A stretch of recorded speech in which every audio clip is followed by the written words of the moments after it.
Drama की starting में हम देखते हैं कि हमारी फीमेल लीड जिया सपना देख रही होती है जिसमें वो पेंटिंग कर रही होती है और उसे ऐसा लगता है कि कोई उसे चुपके से देख रहा है। इसलिए वो ऊपर एक बिल्डिंग की तरफ देखती है जहां कोई नहीं होता। अब अचानक से जिया की नींद खुलती है और उसका अलार्म बजता है। तब हमें पता चलता है कि जिया प्रेग्नेंट है। फिर उसे अपने हस्बैंड फैंग की याद आती है तो जिया बाहर आकर डाइनिंग देखती है जहाँ खाना वैसे ही पड़ा होता है।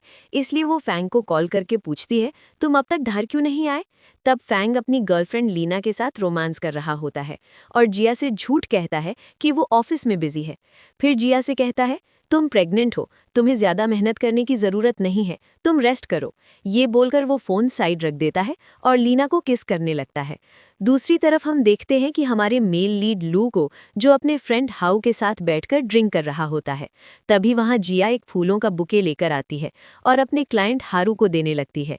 तब हारू गुस्से में बुके को फेंक कर कहता है कि अब तुम्हारे आने का कोई फायदा नहीं है क्योंकि मेरी वाइफ चली गई है। ये जानकर जिया उसे सॉरी कहती है। तभी हारू का एक फ्रेंड वहां आकर जिया को पैसे देने लगता है, पर हारू पैसे देने से मना करता है और जिया के साथ बदतमीजी करने लगता है। वहीं लू ये सब देखकर गुस्सा हो रहा होता है तो हाओ उसे बताता है कि हारू बहुत घटिया आदमी है। तब लू हारू के पास जाता है और उसे पीटने लगता है, जिससे हारू डरने लगता है और वहां से भाग जाता है। फिर लू अपने गार्ड से कहकर हारू को बाहर करवा देता है। तब लू और जिया एक दूसरे को देखने लगते हैं और जिया सोचती है, मैं इस आदमी से पहली बार मिल रही हूँ, मगर ये मुझे जाना पहचाना क्यों लग रहा है। फिर लू हाउ से इसकी जैकेट लेकर जिया को पहना देता है और उससे कहता है कि वो उसे छोड़ देता है। इसके बाद वो जिया को लेकर अपनी कार से जाने लगता है। तब लू जिया से पूछता है, क्या तुम अपनी शादी से खुश हो? जिया बताती है कि उसका हस्बैंड उसके डैड के मेडिकल एक्सपेंसेस उठाता है, इसलिए उसके लिए इतना ही काफ़ी है। लू कहता है, मैं तुम्हारे बारे में पूछ रहा हूँ।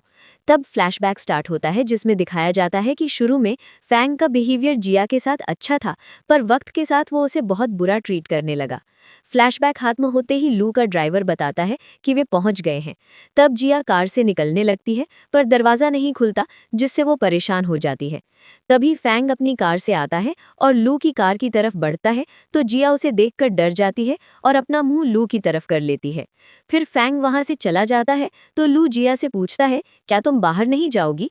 जिया बोलती है, बाहर मेरा हस्बैंड है, इसलिए अगर मैं गई तो उसे मिसअंडरस्टैंडिंग हो सकती है। लू कहता है, मैं सिर्फ तुम्हें छोड़ने आया हूँ, तुम्हारे साथ अफेयर नहीं चला रहा। ये सुनकर जिया सीधी होकर कार से बाहर चली जाती है, पर उसका हेयर पिन कार में ही गिर जाता है तो लू उसे अपने पास रख लेता है। फिर फ्लैशबैक स्टार्ट होता है जिसमें दिखाया जाता है कि जब जिया पेंटिंग कर रही होती है तो लू चुपके से उसे देख रहा होता है। तभी लू की मकान मालकिन आती है और उससे किराया मांगती है। लू कहता है, मैं जल्दी ही आपको किराया दे दूंगा। ये बोलकर वो फिर नीचे जिया की तरफ देखता है, पर तब तक जिया वहां से जा चुकी होती है। फ्लैशबैक एंड होते ही जिया फैंग के पास जाती है और उससे खाने के लिए पूछती है। तब फैंग जिया को अपनी जैकेट देते हुए बताता है कि वो बाहर से खाकर आया है। ये बोलकर वो वहां से चला जाता है। अब हम देखते हैं कि लू फोन की फाइल देखने लगता है। तभी फ्लैशबैक शुरू होता है जिसमें दिखाया जाता है कि लीना फैंग को एक मेडिसिन देती है और कहती है, ये प्रेगनेंसी को खत्म करने वाली दवाई है, तुम ये जिया को दे दो ताकि उसका बच्चा मर जाए। ये सुनकर फैंग शॉक्ड हो जाता है और लीना से कहता है, लेकिन वो तो मेरा बच्चा है ना। लीना कहती है, पर तुम कब तक उसके डैड के मेडिकल एक्सपेंस उठाते रहोगे? मेरे पेरेंट्स तो जल्दी ही एक रेस्टोरेंट खोलने वाले हैं। ये सुनकर फैंग के मन में लालच आ जाता है और वो लीना की बात मानने के लिए तैयार हो जाता है। फ्लैशबैक एंड होते ही दिखाया जाता है कि फैंग मेडिसिन को देख रहा होता है। तभी वहां जिया आती है और उससे पूछती है, तुम क्या सोच रहे हो? फैंग कहता है, कुछ नहीं, और मेडिसिन को ड्रॉर में रख देता है। अगले दिन जिया ड्रॉर से मेडिसिन निकालकर देखने लगती है। तभी उसकी फ्रेंड किन का कॉल आता है और वो जिया को बताती है कि वो उससे मिलने आ रही है। ये सुनकर जिया बहुत खुश हो जाती है। फिर जिया किन से मिलने एक रेस्टोरेंट जाती है, जहां किन जिया को ढेर सारे शॉपिंग बैग्स देती हुई बताती है कि उसने ये सब बेबी के लिए लिए हैं, क्योंकि उसे नहीं पता कि बेबी लड़की होगी या लड़का। तभी जिया की नज़र वहीं कॉर्नर पर बैठे लू पर जाती है तो किन उससे पूछती है, क्या तुम उस आदमी को जानती हो? वो बहुत हैंडसम दिख रहा है। जिया इस बात का कोई रिस्पॉन्स नहीं देती। फिर किन बताती है कि उसे जल्दी जाना है, इसलिए वो बिल दे देती है, पर जिया उससे कहती है, तुम चली जाओ, मैं बिल दे दूंगी। जिसके बाद जिया एक वेटर से बिल मांगती है। तब वेटर उसे लू की तरफ इशारा करते हुए बताता है कि आपका बिल उन्होंने पे कर दिया है।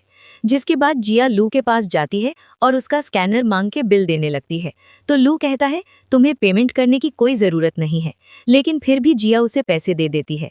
तब लू उसे फैंग के बारे में बताने लगता है तो जिया कहती है तुम मेरे हस्बैंड के बारे में ये सब कैसे जानते हो? क्या तुम कोई स्टॉकर हो? लू कहता है तुम मेरे बारे में ये सब सोच सकती हो? ये सुनकर जिया वहां से जाते हुए लू को ब्लॉक करने लगती है। तभी लू उसे मैसेज भेजता है। नेक्स्ट सीन में हम देखते हैं कि फैंग डरते हुए जिया के पास आता है और कहता है मैंने तुम्हारे लिए न्यूट्रिशन के लिए मेडिसिन लाई है। ये बोलकर वो लीना की दी हुई दवाई उसे देता है, जिसे जिया बिना कोई सवाल पूछे ही खा लेती है। तब फैंग हैरान हो जाता है। ये देखकर जिया उससे पूछती है तुम इतने डरे हुए क्यों लग रहे हो, क्या कोई बात है? फैंग कहता है नहीं, बस मैं ऑफिस के काम की वजह से परेशान हूँ। इसके बाद लू जिया को मैसेज करके घर के बाहर बुलाता है और उसे अपनी कार में बैठने को कहता है, जिससे जिया चिढ़ने लगती है और उससे कहती है मुझे परेशान करना बंद करो। तब लू उसे उसकी हेयरपिन देते हुए कहता है तुम मेरे बारे में क्या सोचती हो, क्या मैं तुम्हें गुंडा लगता हूँ? तभी फैंग जिया को ढूंढते हुए बाहर आता है और सोचने लगता है कि अगर जिया पर मेडिसिन का असर होने लगा और वो बाहर ही रहे तो क्या होगा। तभी वो वहां एक कार देखकर उसकी तरफ आने लगता है। ये देखकर जिया बहुत डर जाती है और लू से कुछ करने को कहती है ताकि फैंग वहां से चला जाए। इसलिए लू सबसे पहले कार की खिड़की बंद करता है और फिर कार से बाहर आकर फैंग को वहां से भगा देता है। जिसके बाद जिया कार से बाहर आकर घर जाने लगती है।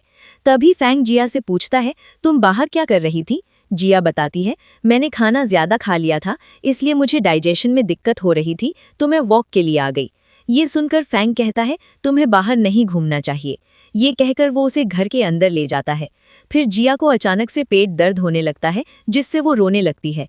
तभी वहां फैंग लीना का हाथ पकड़कर आता है। ये देखकर जिया शॉक्ड हो जाती है और लीना से पूछती है तुम कौन हो और मेरे हस्बैंड के साथ क्या कर रही हो? तब लीना उससे कहती है क्या तुम्हारे पेट में दर्द हो रहा है? मैं फैंग की गर्लफ्रेंड हूँ, वो जल्दी ही मुझसे शादी करने वाला है, क्योंकि वो तुम्हारा और तुम्हारे डैड का बोझ उठाते उठाते थक गया है। ये सुनकर जिया फैंग से कहती है तुमने तो शादी के टाइम पर कहा था कि तुम मुझसे बहुत प्यार करते हो, फिर अब तुम्हें क्या हो गया? ये बोलकर जिया लीना और फैंग के बीच आती है और उन्हें एक दूसरे से दूर करती है। तब लीना उसे बताती है तुम्हारे पेट में ऐसे ही दर्द नहीं हो रहा, हमने तुम्हें अबॉर्शन की मेडिसिन दी है। ये जानकर जिया बहुत शॉक्ड हो जाती है। फिर फैंग जिया को घसीटते हुए रूम में ले जाता है और बेड पर पटक देता है। फिर लीना और फैंग मिलकर जिया के पास डिवोर्स पेपर्स लेकर आते हैं और उसे धमकी देते हैं कि अगर तुमने इस पर साइन नहीं किए तो हम तुम्हारे बीमार डैड को मार देंगे। ये सुनकर जिया जल्दी से पेपर्स पर साइन कर देती है और रोने लगती है। वहीं दूसरी तरफ लू जिया के बारे में सोच सोचकर बहुत अपसेट हो जाता है और रोने लगता है। नेक्स्ट सीन में हमें कुछ महीनों बाद का सीन दिखाया जाता है, जिसमें जिया अपने क्लाइंट से बात करते हुए रेस्टोरेंट जाती है।